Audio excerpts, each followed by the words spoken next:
We're back on CBS Sports Network. This is The Early Edge, and Mike McClure joins the show. Mike, we're going over passing props to start things off for Monday Night Football. Hit us with your favorite passing prop tonight. I'm going to go under on attempts for Bryce Young at 33.5. Look, I know there's a scenario here where they're down big and throwing often, playing a lot of catch up.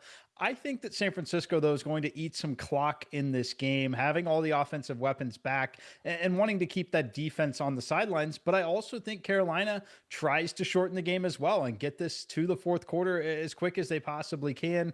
And they're going to hand the football to Rico Dowdle at this point. Whether he has success or not, they're going to be committed to running the ball still until they no longer have that option. So I thought the number should have been 32.5 here, not 33.5. So they're going to fade passing attempt number 34 for Bryce Young tonight. I mean, Larry, that is a lot of passing attempts, but the good news is you and I are on the Bryce Young over 208.5 passing yards, and we can get some chunk plays, and we can honestly get 32 pass attempts and still sail over this sort of pedestrian passing yards total. Talk to me about your play. Yeah, really pedestrian number, given the Niners are the worst team in terms of EPA per dropback since they lost Fred Warner, and they've lost Bosa and many other guys on that defensive side. They're last in pressure rate. And yes, they're going to try to run the ball with Rico Dowdle, but I think they're going to have to keep up with the 49ers. And if you watch Bryce Young last week against Atlanta, a very good pass defense, and he went for over 400 yards, he's throwing with anticipation. You know, he's confident now in Ted McMillan and some of the other weapons he has, like Coker and Leggett, that they're going to be where they need to be, and he's throwing with anticipation. I think Chuba Hubbard coming out of the backfield could get some nice yards for us as a receiver as well. So let's go over this pretty low total. Larry, I'm with you there. And there's a lot of keys to this play, but I think the lack of pressure rate is super key to this play with Bryce Young throwing with the anticipation, but perhaps not scrambling around with pressure in his face, 1 to 2 seconds post snap. Danny Brasco, talk to me about Brock Purdy. We like Brock Purdy tonight. We just don't know how to play him, but you do. Yeah, I mean, speaking of pressure rate, the Carolina Panthers haven't gotten much on the quarterback either. The Niners fully healthy on the offensive line, fully healthy in the wide receiver core. He's got his full complement of weapons. And so instead of trying to pick which one gets it done, I think Purdy finds a over 35.5-yard completion to one of them. The Panthers have given up a 35-plus yard catch in 7 straight games. Drake London got him for a 41-yarder last week. The Saints had 2 50-plus yard bombs, even in a 16-13 stinker of a win over the Packers, and they got that upset. Christian Watson, 52-yard catch. So I just think it's imminent, whether it's Kittle, Pearsall, somebody's going deep, and the Panthers are liable to give up a big one in this one. Okay, we're going to go to the rushing props, and this one's brought to you by all the backup running backs out there that don't get enough love. Larry Hartstein, you and Danny Brasco are on the same play, so I'm going to let you give the argument. Brian Robinson used to be on my Commanders. Yes, I say my still, but he's now on San Francisco, and actually when he gets opportunities, looks like the between the tackles guy relative to CMC. Talk to me about him. Yeah, over 21.5 rushing yards. He's cleared it in 3 straight, averaging 7 carries in those games. And the coaching staff just keeps talking him up, saying every game he has been his best game. So he's playing well. And you need to save CMC. I mean, you can't give him 35 touches unless it's a tight game down to the end. But they're pretty heavy favorites right now. So there should be opportunities for Brian Robinson. All right. Danny, I know you agree. Anything to add there before I move to another backup running back? Yeah, it looks like he's playing his best ball of the season so far. He's got 5+ carries in 8 straight games, 4.6 yards a carry. So you do the math, that gets you to right to 23. And like Larry said, if we're in a positive game script, he's getting over this modest total for sure. I'm going to go with Chuba Hubbard, over 14.5 rushing yards.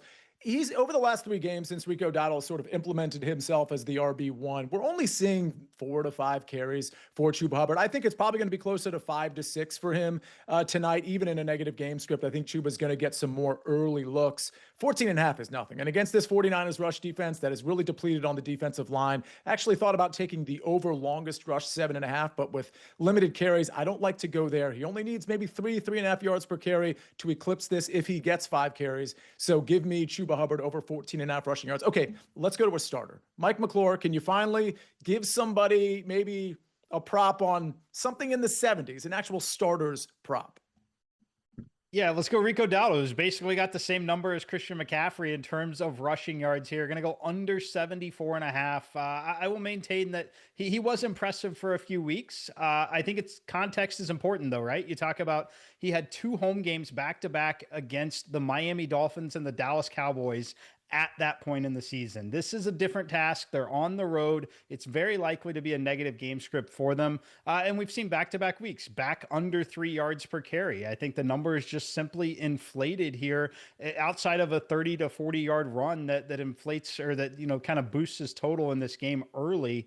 I thought this number was too high by about 7 yards. I thought he should have been closer to the upper 60s on this number. So under for Rico Dowdle. A few backup running back props and an under. Sorry, everybody, but these are the actual bets we like. We're not just trying to have fun here. Danny, how about some receiving props? Maybe we'll have some fun with George Kittle, perhaps? Yeah, we're going to have some fun with George Kittle tonight because he's got a great matchup. The Carolina Panthers have struggled against opposing tight ends. You look at guys like Darren Waller, Juwan Johnson. They've gone 75 plus. Of course, when they faced Trey McBride, he did the same. And I think George Kittle can do that with Purdy under center, who he's very happy to have back. He's over this number in 3 straight, and he's been highly efficient. 23 of the last 24 targets he's hauled in. So he's a reliable receiver here. With the full complement of weapons back too, that means the Panthers actually have people to cover, and that means George Kittle can break out. So I think he goes over this total again. Yeah, it turns out we have a lot of overs here. I'm going to go with Juwan Jennings over. I think this is just too low of a total, 46.5 receiving yards. Now, I know there's a lot of targets to go around, including Christian McCaffrey, of course, Ricky Pearsall working his way back in, and of course, George Kittle. But I think Juwan Jennings has been pretty much the alpha since Pearsall's been out, and I don't see that going away just because Pearsall now working himself back into his second game. So I think 46.5 is too low for a Brock Purdy led offense that's going to throw for probably 250 plus. Give me Juwan Jennings to get to 50 plus, but over 46.5 receiving yards. Larry, you've got an over as well. Yeah, Ted McMillan, he is the clear alpha in Carolina. There's no question about it. 12 targets last week, 130 yards. What I love is the way they got him the ball with some quick passes. They used him in the slot. I mean, he's 6'5". He is an incredible athlete at 6'5". I mean, he doesn't look like he's running that fast, but when he takes those long strides, he's 20 yards downfield. And this is just a great matchup. Like we talked about, the Niners are last in pressure rate. The Carolina is second to last. So both quarterbacks are going to be comfortable in the pocket. And with a 30% target share, I love Ted McMillan over on receiving yards. Mike McClure, Larry mentioned how we've got a couple of linebackers, well, really out for both teams. But on the Carolina side, it's going to be really problematic for Carolina to cover this team, but particularly Christian McCaffrey. Yeah, I like CMC in the receiving game. I think, look, he's good as a running back between the tackles and bouncing out, but where he's going to be doing most of his damage here is certainly going to be in the passing game, in my opinion. That is where he can really separate it against a defense like this. Certainly no revenge in his heart against Carolina, more of a thank you, appreciation, but certainly still motivated. I think that this is a big spot for CMC tonight, but I like it in the receiving game more so than the running game. Let's go to some game and team props before we rapid fire the first touchdown scores. Larry, we're talking about a lot of points, but we're talking about a lot of points, at least on this show so far, or at least we're implying a lot of points on the San Francisco side. Talk to me about that Carolina side. Yeah, they put up 30 in Atlanta, and they were only 2 for 6 in the red zone, and they're facing a totally depleted Niners defense that just allowed Arizona to average 7 yards a play and Jacoby Brissett to complete 47 passes. So even if it is a 49ers domination, I have a lot of faith in Bryce Young and this offense to get to 21. That's what we need to cash this team total over 20.5. And also the Niners play a pretty fast pace, so that is going to get more plays, more volume for the Panthers. Mike, it wouldn't be an early edge Monday show without some sort of first half bet or perhaps a first quarter under. Yeah, let's talk first quarter under 9.5 plus 112. Best price point I found on it. I love this particular spot. I agree with where the number should be. I thought it should be juice minus 115 though to take that under. You talk about Carolina, where I think they could struggle is on the road here. I don't like Bryce Young on the road, and I also think they are committed to the run early in this game with Rico Dowdle. I think the clock's moving, but ultimately I don't think we get a touchdown and another score in this opening quarter here. So I'm going to go under. I think when the scoring really takes place is going to be that second and third quarter of this game. All right, Danny, talk to me about an anytime touchdown play. And this will transition nicely into our rapid fire first touchdown scores. Well, we like George Kittle to go over his receiving yards total. So obligatory half unit sprinkle on the anytime touchdown. Plus 125 is actually a totally fair price tag. He's scored in 4 of 6 games that he's played in the season. He's got 5 touchdowns on the year. He scored twice last week. And I think he's just poised to roll downhill with Brock Purdy under center. So, you want to kick yourself when you play the yards, but not the touchdown. I just feel obliged to sprinkle this one to you. Speaking of rolling downhill, that's what Brian Robinson likes to do, right? When he gets the ball, he's not dynamic, but he does just go between the tackles north and south and falls forward. Danny, we're going to go to first touchdown scores. You kick us off. I mean, Larry talked about it. Christian Roseboom and Trevin Wallace, inside linebackers, both out for the Panthers. So maybe they look to exploit them in between the tackles, and maybe they bring their goal line back, Brian Robinson, for a power carry, first touchdown, 27-1. All right. Brian Robinson, 27-1. Larry, what are you going with? You're actually going a little deeper than this. Jatavian Sanders, 30-1, the Panthers starting tight end. The Niners have given up 4 passing touchdowns to the opposing tight end in the last 3 weeks. And Sanders has 9 red zone targets and only 8 games played this season. Not really far behind Ted McMillan. So give me a shot at 30-1. All right. I am, Mike, I'm not going to go to you. I'm going to let you close this because you have a very reasonable play. Mine is a little unreasonable. I'll tell you, this was 100-1 at a couple of spots when we did the Early Edge Morning Show, Larry and Mike, but it's now 70-1. Kyle Juszczyk, I just think Kyle Shanahan's going to do something cute early in the game, maybe some sort of play action while Kyle Juszczyk's just standing wide open for a 2-yard touchdown. So 70-1 is the current number. Sprinkle a few bucks on it, have some fun. Mike McClure, how about something more reasonable to close us out? I think they're all reasonable tonight, to be honest with you. But Juwan Jennings, 11-1 here. This is the one I like the most.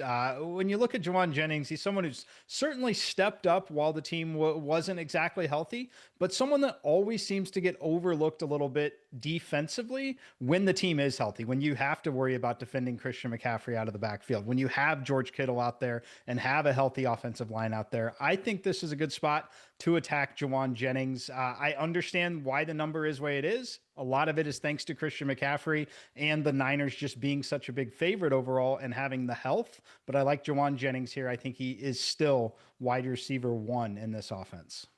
Yeah, full disclosure, this is also my favorite play. I just thought that the intrigue of the Kyle Juszczyk play was too much for me. Like all the plays, we got more plays to cover on Monday Night Football. Before we get to Thanksgiving games and look-ahead lines and some college football, we still have to break down the spread and the total for this Monday Night Football game and some team totals or first half bets. That's coming up next on The Early Edge.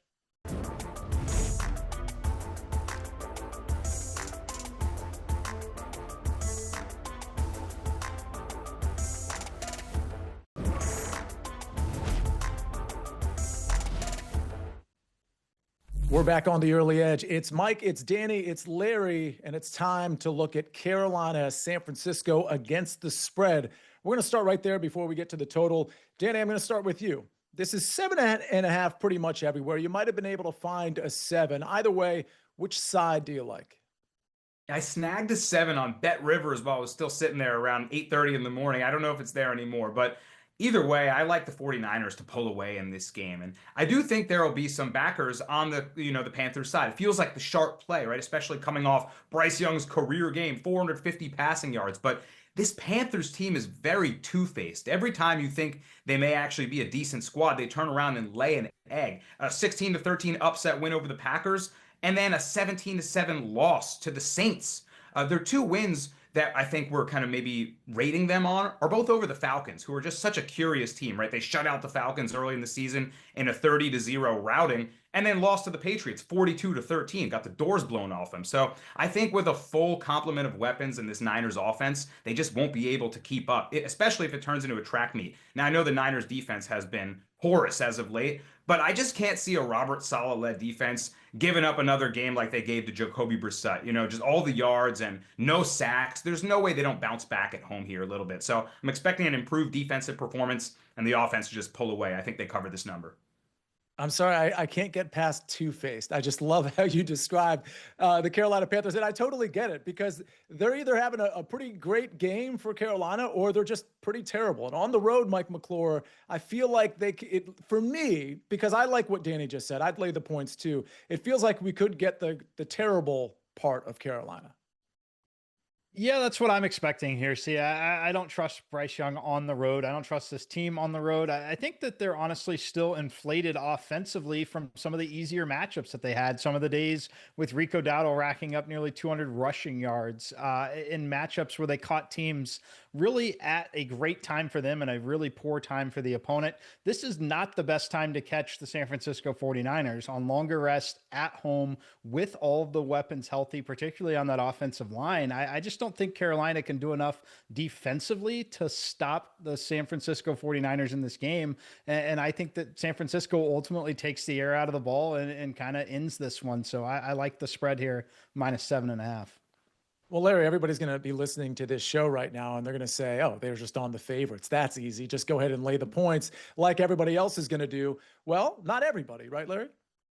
Yeah, I mean, if we're talking about two-faced, let's look at the 49ers after a win in the last two seasons, 1-11 against the number. This is a lot of points, 7.5. And Bryce Young, yes, he was horrific on the road for the first part of his career. But let's take a look at what he's done on the road. One at Green Bay, one at Atlanta. And the worst performances, the two-faced performances, are coming at home, getting annihilated by the Bills. That wasn't him, though. And then also, laying an egg against the Saints. I just think that the 49ers defense should not be laying over a touchdown. That is a defense that over the last month has been bottom 3 in the NFL. If the Arizona Cardinals can put up 7 yards per play, the Carolina Panthers can have a good night offensively and maybe get us in the back door. All right, 7.5. You're taking the points, Larry. All right, let's go to the total, 49.5 points. Mike, talk to me about this one because I do feel like both offenses are going to be able to move the ball. The question is, how long are these drives going to be and how much of the running game is going to be isolated in this game? You lean to the under. Yeah, I'll lean to the under here, particularly at 49.5. Still a big difference from a number like 47, for example, which is where I would be okay with it sitting and not be looking, hard at that under. When I talk about the San Francisco 49ers here, though, just having that extreme health gives them so many options. I do think the drives will be longer and sustained. I do think that defense will play better because I think they're going to be in better positions. I think they're going to be more rested. They're going to have a little more time on the sidelines to recover, and just the motivational spot in general. When the offense is there, the offense is homing. I think that trickles over to the defensive side of the ball for teams like this. So I'm like the under 49.5 here. Danny, I lean to the under as well. I think there's just a lot more paths to the under. I don't know that I'm going to bet it, however. What do you like in this game? Yeah, I kind of lean to the under as well. I agree with Mike, mostly because I'll give you another two-faced stat for the Panthers. They're since 2018, after a 30-plus point performance, they're 2-13 against the spread. So I just feel like we're not going to get that offensive output from Carolina. If you want to bet this over, you might not get a dance partner in Carolina that gets it there. I do think the Niners might be able to go over their team total, but if their defense revs up, if they play motivated back at home, I could see the Panthers putting up maybe 17 points and it's staying close to that 47 number that Mike mentioned. Larry, always the contrarian, at least during this segment. What do you like? Well, you have the two worst teams in the NFL in terms of pressure rate, and all of the key injuries are on the defensive side of the ball. Roseboom and Wallace, the inside linebackers for the Panthers. The Niners without Warner, Bosa, Michael Williams, Gross-Matos, Bethune. I mean, on and on and on. The 49ers they're a high-scoring over team right now. I think they'll lead the way, but the Panthers do enough to get us over. All right, before we close things out on Monday Night Football and look ahead to some of the Thanksgiving games, let's talk about a team total or first half bet that we like. Now, I think, Larry, we've already given out the over Carolina 20.5 points. I know you like that, but Mike, you're on the other side. Yeah, I like the under here. I don't think we get 3 touchdowns from the Panthers in this game. I really think that San Francisco is not as bad as the numbers suggest defensively. Again, I think having an offense that is fully healthy and capable of going out there and scoring, I think it's going to help that defense a lot in this game. So I don't trust Bryce on the road right now. I don't trust this team. I think that the numbers, again, inflated from catching some weaker teams at the right exact moment. So under 20.5 here for the Panthers. And Danny, you already alluded to it. You like the Niners team total over 29.5 is where you got it. Give me 10 seconds on that. They dropped 41 points last week. Brock Purdy's back. They're third in pass DVOA with Mac Jones under center. So I think they roll in this one, see ya.